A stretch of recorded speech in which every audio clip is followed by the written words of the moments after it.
Thank you very much, dear listeners of the forum. Thank you that you came to our session. First, I would like to say that our forum has also an application, and at each session you can have an opportunity to vote, and you can give your opinion about the issue which is being discussed at the session. Now you can go to this to this page and answer several questions, and then in the end of our session we'll get the results. So the topic of our session is culture in an old environment, and fashion. This is some kind of something relevant, and trends. This is what we create, new culture in the old shell, the topic, and the world of very quick digitalization also needs a lot of modernization and something brand new. And when we say something is going out of the fashion, maybe we imagine some libraries where nobody wants to come, cultural center, exhibition, which turned into some original places for meetings, not only linked with art, but also it can be educational for architecture. Also, it's important to reconsider some industrial zones or abandoned places. Industrialization is coming all around Russia. I am the general director this year of the company, and we created the concept. We worked in Tula. It was for us a big project. I would like to speak about this project. Partnership was private-public partnership. This is really very good because here there are responsibilities for all parts, investors, regions, business, and we faced a lot of things during this work, very many challenges. So there are many projects where we reconsider some spaces from the point of view of culture, and very often so sometimes they look quite optimistic at the beginning, but then they don't work, and then again we need to reconsider them again, so financial side and so on. I would like to introduce our today's experts and speakers. To the left, Alexander Kiporsky, Minister of Moscow government and the head of culture development of Moscow. Next one, Maxim Popov. Sorry, Nikolai Matushevsky, the owner of design plant Flacon. This is one of the objects of conscious business. And then MVR VIP, and so here also there is a reconsideration of spaces. Vinimas and Olga Papadina. She's Deputy General Director of VDNH. This is also a very important object besides new structure. It should also think about its lasting legacy. And finally, Maxim Popov. This is the person who was the former director of Danilevsky market, and now he created a new, food court. So I would like to give the floor to Alexander, because Moscow is a city which, really a smart city, and here we can see a boom of libraries, public spaces, integration of these places into the city. So all people who work with social culture, they're all, they all people who want to drive a lot of things. What are the main focuses in Moscow? The topic of our session is how to use old spaces.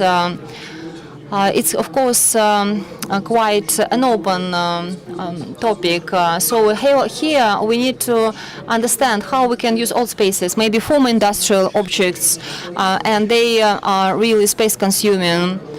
Sergei Semyonovich spoke about it at the last session. Also, before the 80s, in our economy, in planned social economy, when we spoke about accomplishments of Moscow, we only spoke about production, and industrial objects were key issues for us, and the city was just, a result of what did and so how many products were produced. But now we are proud not only of production capacities, but also human capital. And that's why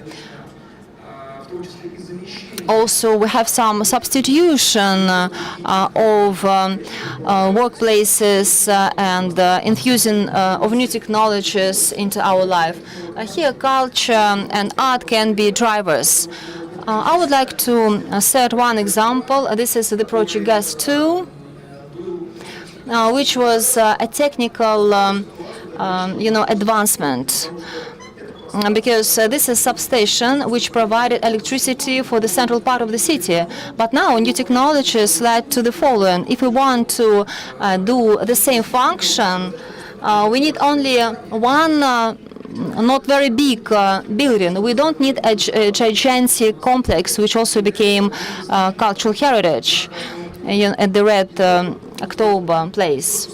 And now, so what Lichinson is doing now, this Red October building becomes a cultural heritage. And this is what is natural in the situation. So actually, at the territory of the Red October, instead of the industrial object, we get art cluster. We did not lose intellectual property because there are many objects which are capable a lot of things.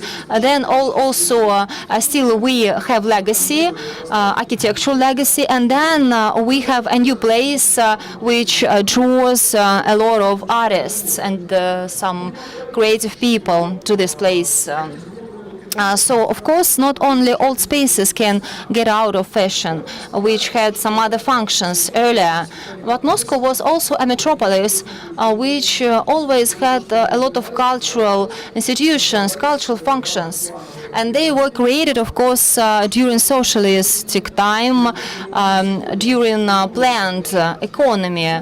That's why now we have cultural venues which were created by public, by government segment, because we did not have private life. But also today they also can go out of fashion. As a very bright example, I can speak about this VDNH place. This was all Russian exhibition, Soviet exhibition. Then it turned out into all Russian fair of fur coats and honey. And what we did today, so now VDNH hit all records on visits of public. But still, we did not come back to the exhibitions of exhibitions, but of folks exhibition. But now we have a new level of it, and some new exhibitions. Again, we caught up with fashion, and this place, VDNH place, became again quite relevant. People come to this place and they like it very much. They like to spend time there. And when we start the project, usually we have we are surprised how big it is, but now we can see that it worked. So when we say that spaces are going out of fashion, but unfortunately all spaces are subject to this, and even cultural places, because people can change, generations change, And also you spoke about libraries, and libraries also are important for our project. In 2015, when I came to this position, and we had this meeting with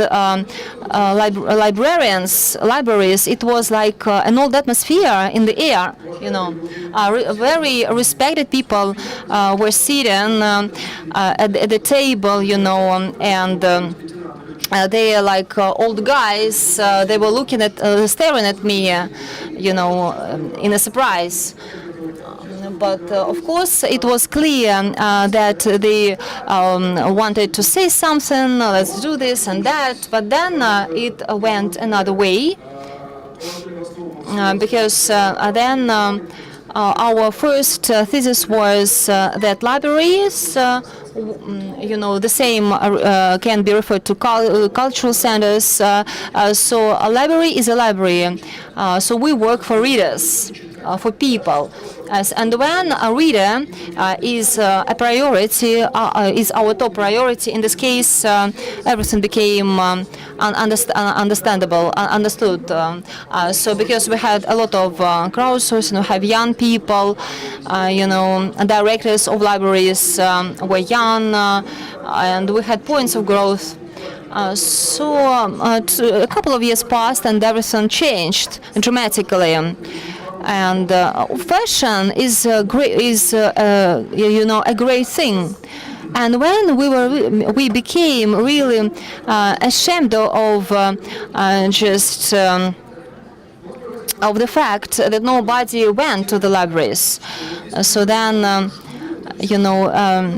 these librarians, they were just waiting, for readers, and the readers did not come so often. And this way of work became a shame for everybody. And then it became fashionable to work for readers. To give opportunities for readers. Now you can go to our libraries, you can see a lot of youngsters, and people. These libraries are very interesting, and authorities now also can also pay a lot of attention to libraries. Now we have another project, Moscow libraries.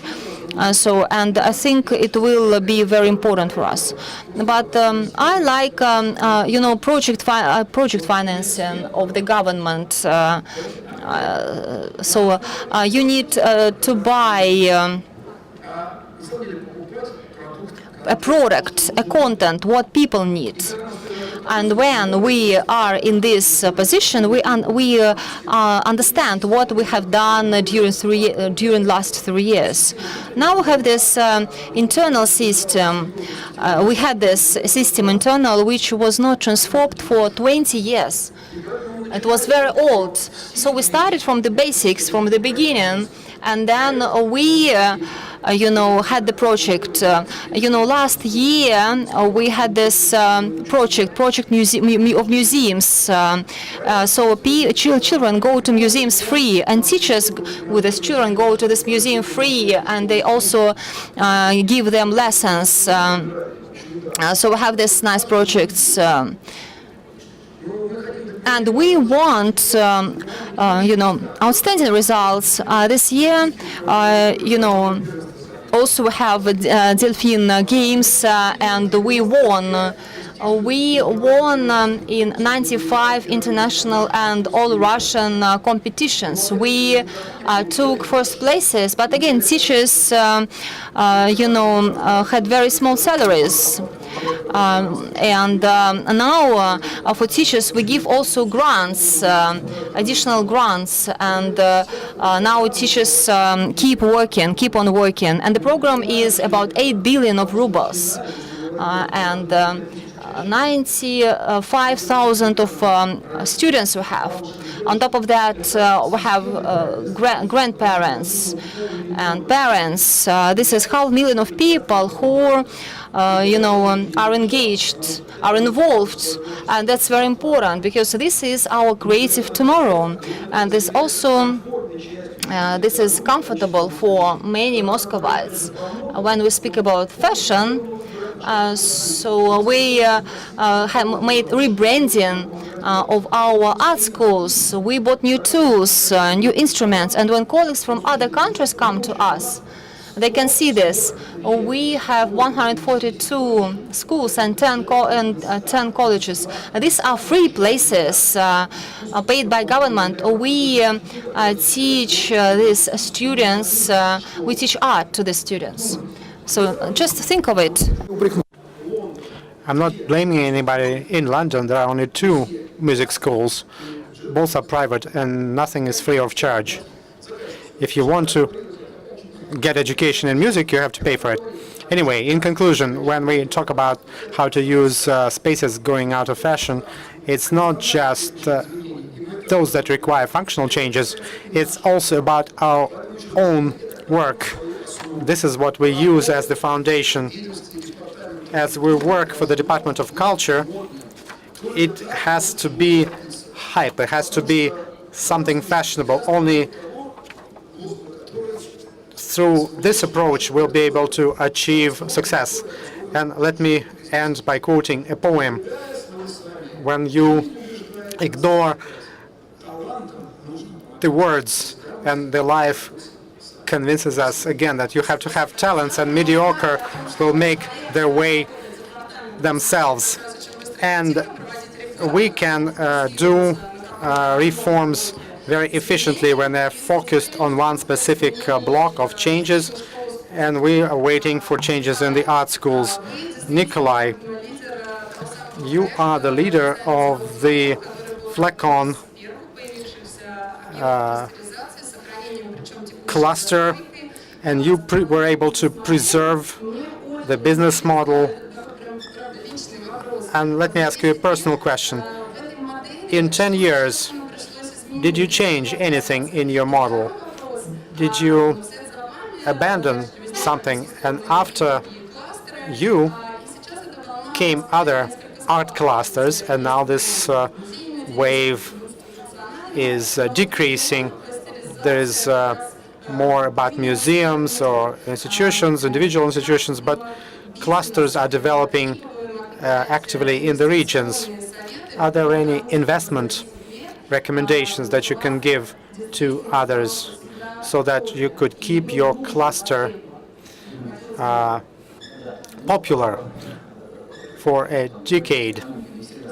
You said that, and you mentioned that time has passed, and for us everything is all right, everything is growing, and there were no significant changes except one.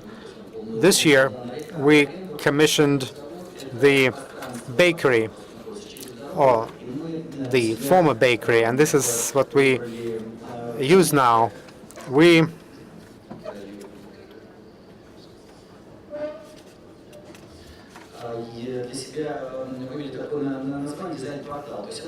It's a design quarter. It's a whole neighborhood devoted to design.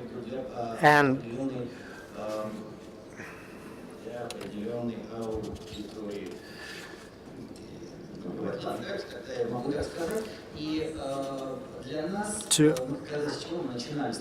how did we start? We began improving the space that we had. That particular plant was never used, and it was near bankruptcy. We had to deal with some documents first, and then we realized we wanted to do something unusual. It was quite popular. We had these hipsters all around. This is a curse word today, or not very popular anymore, the word hipsters, but in any case we were working on a space that would be demanded by people, and it worked. And then Arma was closing at that moment, another project, and why we do that? And so we began to fix things. And today we understand this was not a goal in itself, it was just one of the foundations that we needed to offer some development to the creative industry. And now our task is to support startups in the creative industry. Is this a foundation or what? No, it's not a foundation. We started in a simple way. It's like you go to your preschool or kindergarten first, and we want our kids to go to elementary school next. And we had this startup school this year. We realized that we did not want to demolish anything to save on remodeling. We preserved all those buildings. These are multifunctional spaces for creative industries. We've been having these discussions about what they call capsule hotel, but there are also laws that restrict us from using it for a hotel, and because it's officially a business space or office space. Around us, we have this huge community, which is subdivided into fairly clear segments.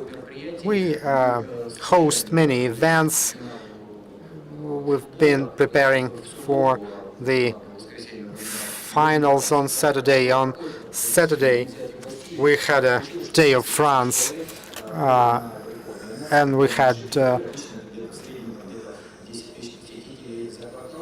10,000 people per day, and usually we have 10,000 visitors per the weekend, and that's one of the sites where people are happy to be. We have in Sochi, we have this site called 1170. This was a former Olympic cafeteria for the Olympic athletes, and we redesigned that space. The skiing season started in winter, but then we realized that place was popular all year round. Many companies come and visit, and the bakery that we have here in Moscow, this is something that we call monument of constructivism. We did not demolish anything, and 80% of work has been complete. There was another project, the Bruce of ship on the river. This was the only project like that on the river. We had to abandon it this year due to regulatory restrictions, but anyway, too bad. We were not able to communicate to the city. That was a very important project. It was right in the city center and was quite popular. We also have this creative community, and these are some container-based houses and cupola-based houses. And then in Moscow, in the early 2000s, the prices were cheaper and there were many more available spaces. Now, I don't think that we'll have this trend in Moscow continuing, but in the regions, you're right. We have about 40 different concepts that we're working on, and we are working on this Izmailova project where there is an art market, and it is in Moscow, but here we are revitalizing a different type of space, and our summer startup school is another project that we did. We realized that creative people have very little experience in business. They, for example, they paint a picture or a painting, and they don't know how to sell it. They don't realize the business foundations of that. They know little about opening bank accounts, and this is what we do at our summer startup school. We are trying to revive our Soviet approach to schooling. We use all the terminology from the Soviet school with exams and homework and parent meetings. And we had 80 students in our summer school. Many of them became our partners. Unfortunately, there were no projects where we would be ready to invest any real money, but at least we gave people this magical push, and we have all these different sites, and we offer creative people these sites for their use, and we are ready to continue to support this, but we need understanding from the government. We are this intermediary between the creative industry and the government, the state. The government is much more complicated. All these young guys who come, they know little about how the government functions and what it needs to operate. We have to pay rent for the land that we lease. We have these events during the weekend for the citizens, and you cannot treat our clusters as mere business centers. And we're not even asking for money. We're asking for overall support, and this is what we do. Thank you. In 10 years, you transformed the way you work with your residents, with your communities. You are addressing their needs and what they want. You offered them new educational programs, and this new Khrebzavod or bakery project and Flacon located next door. For this particular area of Moscow, it's a center of attraction. And now, moving on to another interesting topic, VDNH, the All Russia Exhibition Center. This was a lengthy and complicated project. On the one hand, there was this serious legacy that they had, the mythology connected to it, and you have to consider it with all the transformations there. At the same time, of course, we need to thank the VDNH team for what they do. They work with people's needs. That exhibition is a territory with a very clear portrait of a user, but at the same time they're able to attract other types of visitors. They have international exhibitions and lectures, and the new museum and new formats that they have. Please tell us about the difficulties that you face with this large-scale program. Well, I'm sure you know that now at this place there is quite a lot of work on reconstruction. The exhibition goes through its third rebirth. The issue is,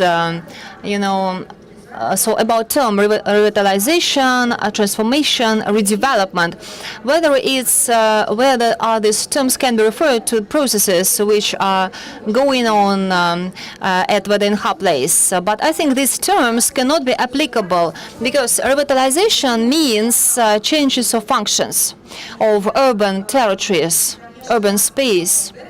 But in this sense, functions of this All Russian exhibition does not change. This is a historical function which happened at the first exhibition. The same function, was at the second rebirth of this exhibition 1954. And now this is exhibition museum. And also this is recreational. This is the main function. at the place. This exhibition was, decided to be as a display of everything best which is in the city, like a model of a perfect world. And the accomplishments of industry, science, art, everything was displayed at this big territory of Veden. In 90s, as it was already mentioned by Alexander, the exhibition did not function as a full, a full-fledged display, and it turned into a huge market, a huge fair. But still, this exhibition has another function. It's a reflection of what is going on in the country. And again, as a reflection of what was going on, it coped with this. Now, a new team is working at VDNH, and we want to recreate this historical function at this VDNH place. The question arises whether this, big complex territory over VDNH. This is a complex territory. Can it be a place of attraction, place of strength, if we, build up our communication policy with public? And here we have only cultural heritage, and this is all.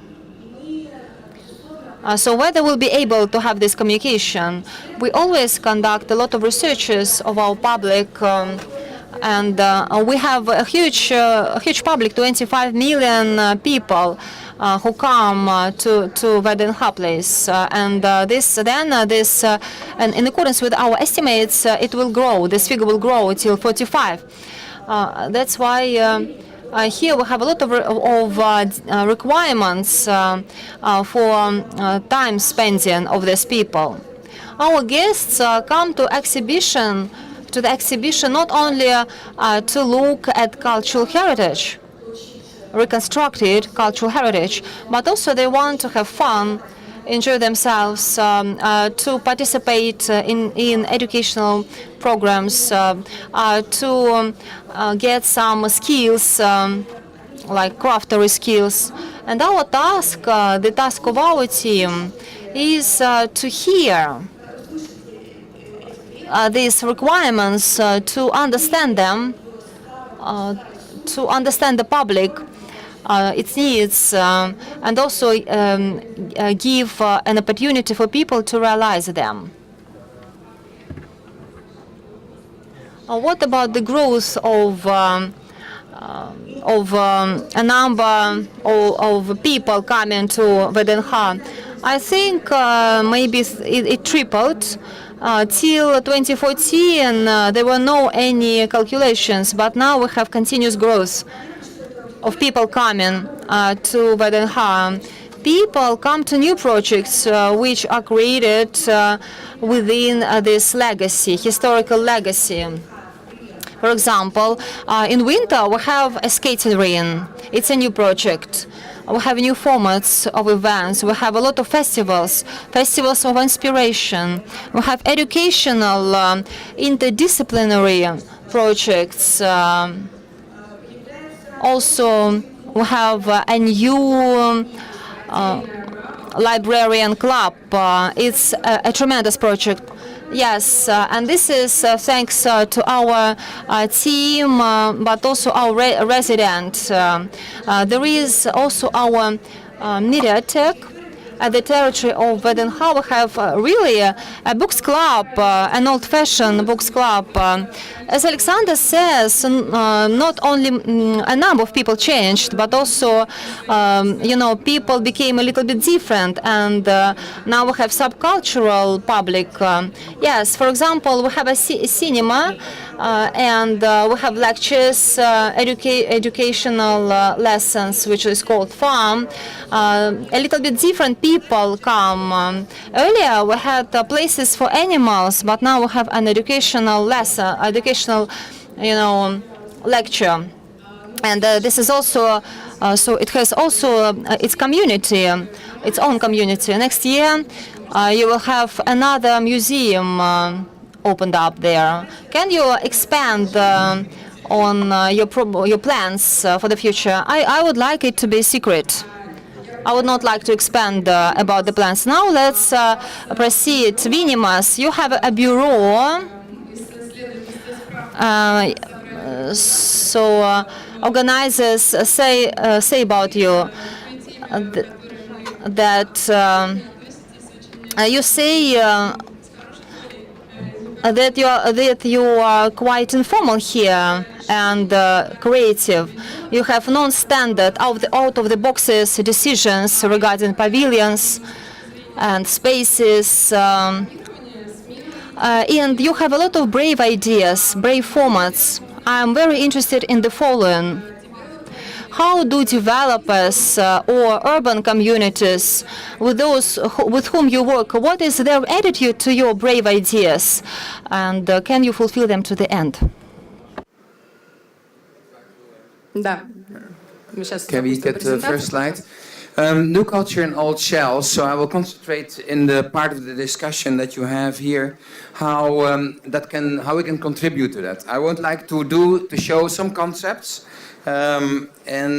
Actually, it is about like the love for history. Somehow, I'm talking about the future of history, because history is everywhere, and in denser circumstances, as Alexander also was saying, it becomes history has to be adopted. Secondly, culture is also everywhere.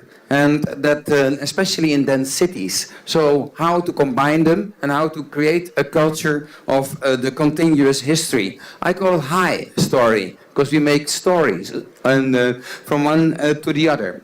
I take you to some examples. As you requested, what happened in Delft? There was a university like that, and then then bang, there was a fire at that moment and it turned down. So we had in no time, in 3 months, we have to make a new university and used an old building that we found. And immediately with 4 professors start to intervene. We added colors like hippies in that way. We made and cut a street through it. And we made houses out of old material. We added glass houses to work. We cut through the walls again so that you can see the history of the building, and then you can start to continue with making it festive with the old material that is over everywhere there. Of course, you add interventions about that, and you add, of course, things that innovate, but you show to the students how a building is like, and it becomes a story as such, where the history is the past. All the furniture that we found is over there, all the books that we found are used to stack, and all the ceilings are addressed in that way.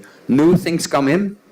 Old buildings are used to make this kind of, say, installations as such. And yes, we install these new, say, tribunes in that way to talk with each other, to talk with the ministers, and to talk with the people that surround us, and to hang out, and to teach you to talk in that way, is what it is about. Second story is my birthplace, in a way. It was ugly, my village, somewhere in the Netherlands. But it wants to, so the mayor said, there was a very beautiful site. It was a village like before, like you have in Moscow at many places. But somehow they bombarded it. And the mayor said, I want to show the world that I'm there. So I said, make a skyscraper. But that didn't work out. And in the end, they said, make you something like that. That's funny, because it looks like all the buildings in this village. So we made, but if you make it average, it's smaller. We pumped it up, and we made it in a kind of assemblage of the history as such, showing in glass with photographers the beauty of the history of that site, and make it into a cultural place where you can wash your hands and look to it, where you can have this kind of gatherings. You're all surrounded by it. It blends into a lantern. History continues. This is what they say, in a new kind of way. The mayor of Amsterdam came, had a problem, because this shop became too big, and they wanted to have this kind of Ginza feeling as such. So how to do that with it? So we suggested to make a Chanel into a kind of crystal house at that moment, love history. But the city said no, brick. And we negotiated, in the end, 20% brick, 80% glass in that way. And I think it's going to be nice now, because now Chanel is there in solid glass, and you can see it. It opens itself, and it transforms itself to antiquity, and you can go inside and see the crystal as such. A technique to surpass history and to bring it one step further, is what it wants to say.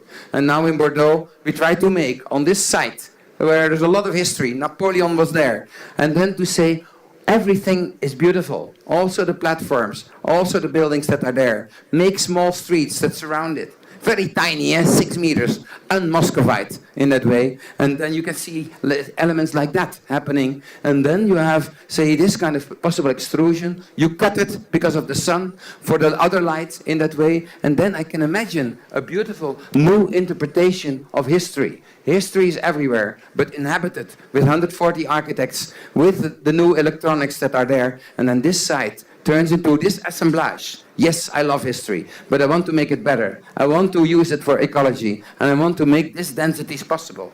Alexander, it's possible. Also here in Moscow, to combine it, to combine the new demands of intimacy and ecology with the classic of the history. That could be there. And is it then under construction? Yes, I give you some slides. Here are the models, how that is, say, conceived as such. And how you can walk now in the future through this city of history and future that will be on that spot with these remarkable volumes over there. Yes, there will be plazas that are somehow painted differently for culture to be there together and to make it remarkable. And then architects are doing it with the different projects are now under construction as we speak, and to turn that into this kind of environment. I do hope to invite you soon that we can live with history and turn it into a new epoch at that very place.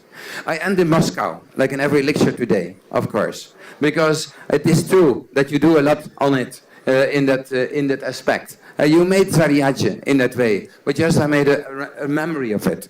It's not that I criticize the design, but I show you the image of the past. Here you see Zariadje. These are the different tracks of the past, the old village, the old houses that were in different epochs in that way. The building, the Seventh Sister, the Moscow Hotel, and the new access that you could make to walk around. And if you put them together with this, then you would have this kind of, this is what is below the grass at this very moment. If we dream to show it into a dance floor, where you can walk over history and turn it into a garden as such. But history has proven another direction. I end with this, with Volkonka, just around the corner, where it's a beautiful building over there. But if you go to the next to this city, but on the back, it's really like, you know it. So what to do with this building, with all this, and it has a fantastic history, Volkonka. Because if you add all the pieces of the history from the 15th century, then I get this is the X-ray. This is what all the stories that are in this building, that are camouflaged by the 19th century or by the 20th, can we reveal that? Can we show it again? And this is the design, where you can go inside and you see all the lines of the history are there, and you start to live with it. Even in a dance like hall, you are surrounded with all the traces of the past. Or in this bedroom, you will find it. And yes, you inhabit in the next step. That's what I would like to make. And with this, I hope you give you some ideas that history is everywhere. I love it, but we have to overcome it and to turn it into the next history. Thank you very much. Спасибо большое, невероятно интересно. Thank you very much. It's very interesting. It's a brand new approach. It comes not from functions, but it's really, very creative. This is a really remarkable creative work, and you reconsider identity of the place. So you have identity left, but still it becomes a little bit new. And this is like a new stage in Russia. It also will happen. But for this, we need some kind of internal freedom like you have. Thank you very much. It was brilliant. It was very interesting. Now, I would like to come from the architecture, but to some other topic, to food topic, to markets, food markets. Danilovsky market is in the past, but now we can see that we have interesting restaurants and cafes appearing in Moscow and in some other cities. We are coming from street food to national identity of food. And now let's speak about this format, market within the city. how it's being transformed. The start was Danilovsky market, but now we have new projects. Why are you doing this new format? Good afternoon. We began this street food project, and it came to us when we were in charge of Danilovsky market, when I was had been its director since 2011 until 2015, and we were free to experiment, to integrate new formats into an old and dull gray building of the Danilovsky market. In 2015, I was lucky enough to visit Barcelona, and there local architects recommended that we visited their project called Nacional. And there I got this puzzle together in my head, that such sites is what we need in Moscow, that would be trendy. And this is what happened when the Danilovsky market started, and that's what's happening to other open-air markets in Russia, how they are being transformed, how they become more attractive for those who invest and implement those projects. Our project is 2,200 square meters, maybe not the largest site, but in terms of gastronomy, that's probably the largest project in Moscow and in Russia. It has a very clear business process. It's quite attractive for investors and for those tenants as well. They lease relatively small spaces, and as I analyze what's going on in the hospitality industry, I understand that we are sort of cleaners of the gastronomy market. We wash out poor quality projects, and only big, strong projects remain. We sanitize this space around us, make it better. And for those who come to those sites, these are usually young guys who want to do business. They may have little knowledge of the hospitality industry, and they can invest only small amounts of money and try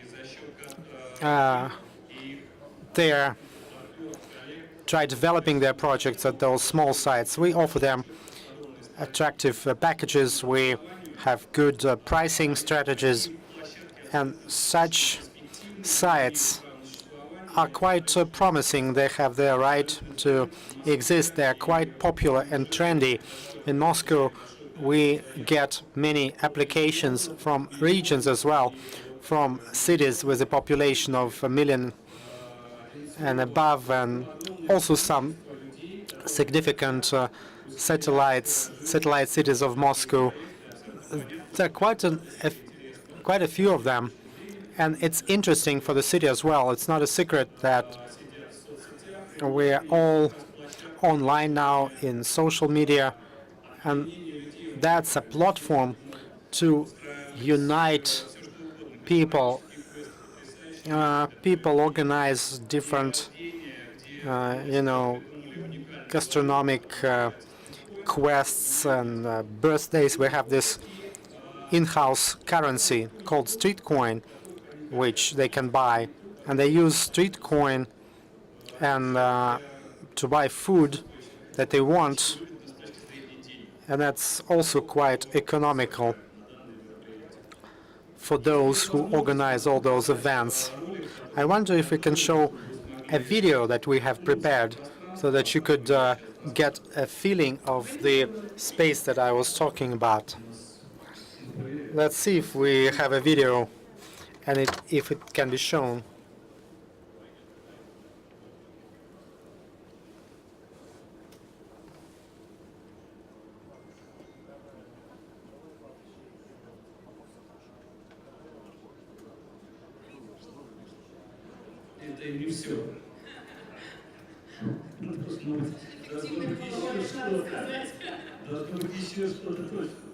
We had a much longer video, I'm sorry.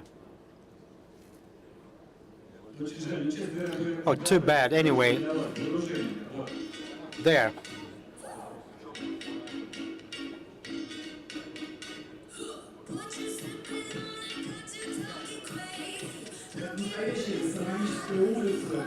This is like a gastronomy street with its main street, side alleys, squares, and whatnot.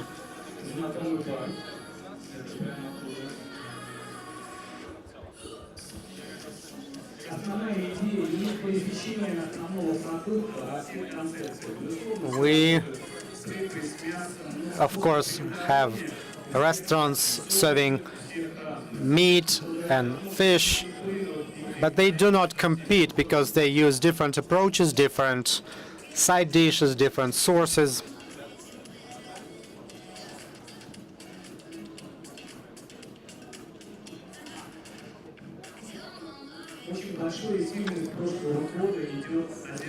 Starting last year, with Asian cuisine is in fashion. We have 6 or 7 Asian cuisine restaurants.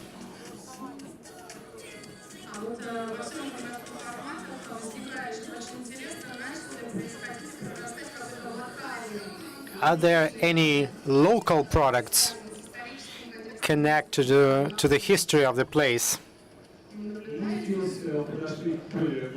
We had a somewhat more global approach. We offer all cuisines of the world. We had this package approach and good competitive prices so that nobody loses doing this business. I'm shown 5 minutes left until the next or till the end of the session. I have a final question to our experts. What will go out of fashion next after libraries, movie theaters, and parks?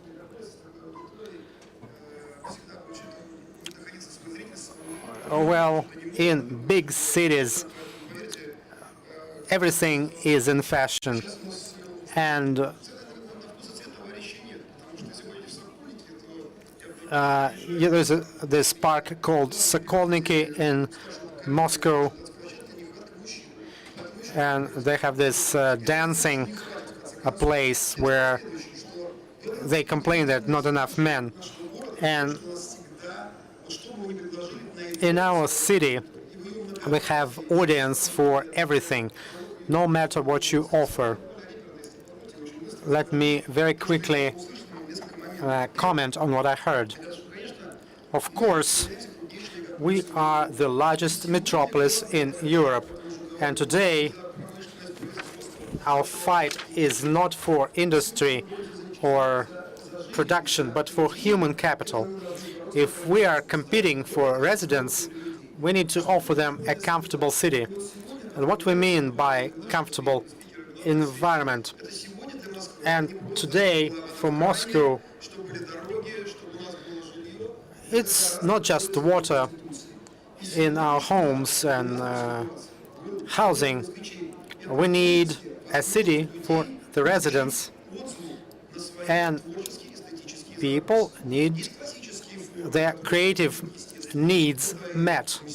Of course, you have museums. By the way, our most popular museum during the World Cup, 16,000 fans visited the Space Museum, Space Exploration Museum.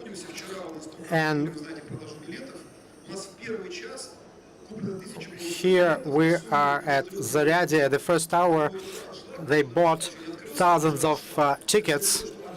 All tickets sold, so there's a big interest too.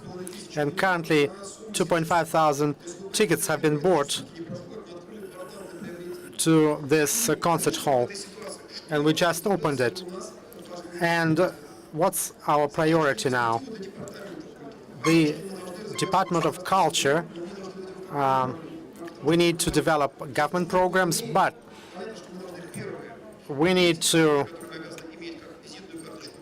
have certain iconic sites. At the same time, we need to give residents of Moscow additional opportunities, especially people who are limited in terms of their finances. But at the same time, we should not contradict or compete with the segments that are already successful, that are growing, that are private. We need to support them, and I support that. Now we understand why we need this sector, what it will give us, and now we're making our first steps to support the areas that we need.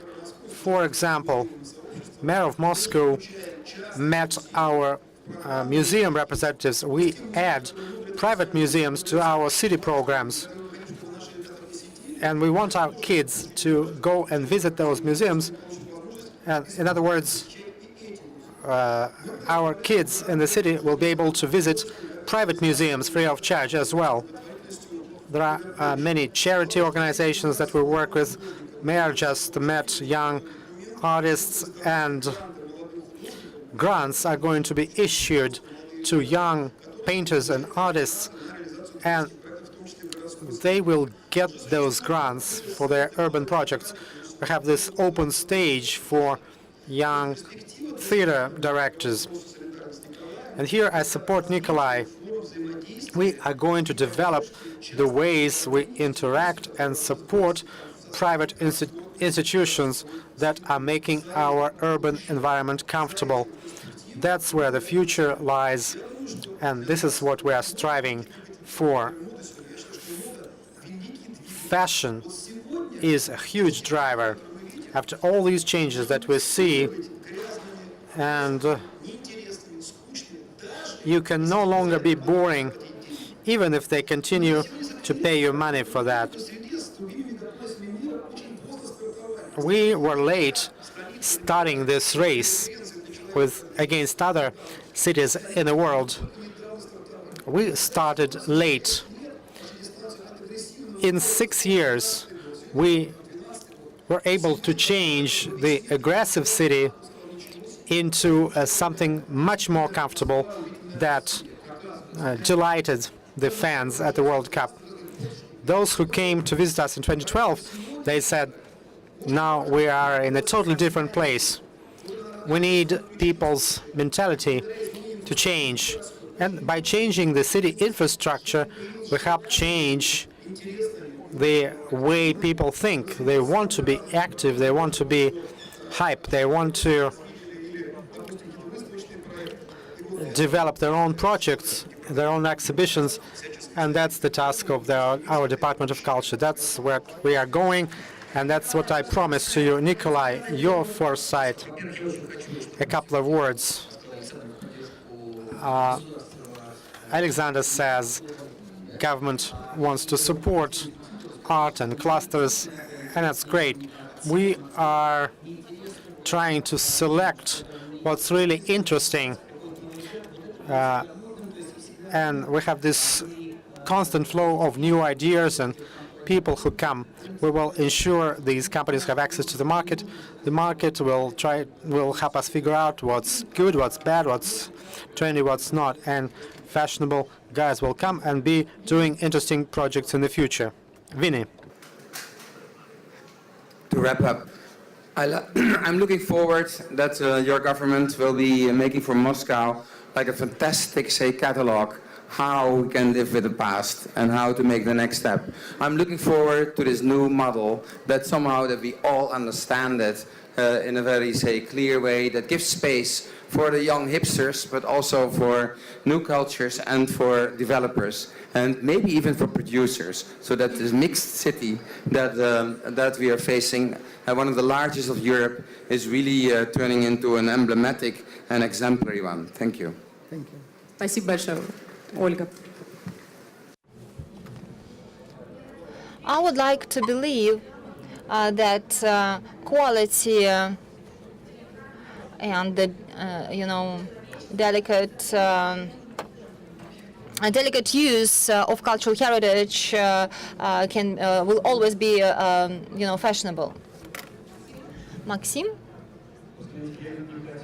I don't want to say that something what will go out of fashion. I would like to speak about something what will become fashionable, and tomorrow also attitude to cultural heritage will be always fashionable. It will be fashionable to smile, to be positive. But of course, if you want, not fashionable will be if you are impolite person, if you are gray, not interesting, boring. Okay, we hope for fashion, for happiness. Some people, write to me that, I'm also not really relevant already. So maybe these quick dramatic changes will be our new trend. Okay, next session will start soon.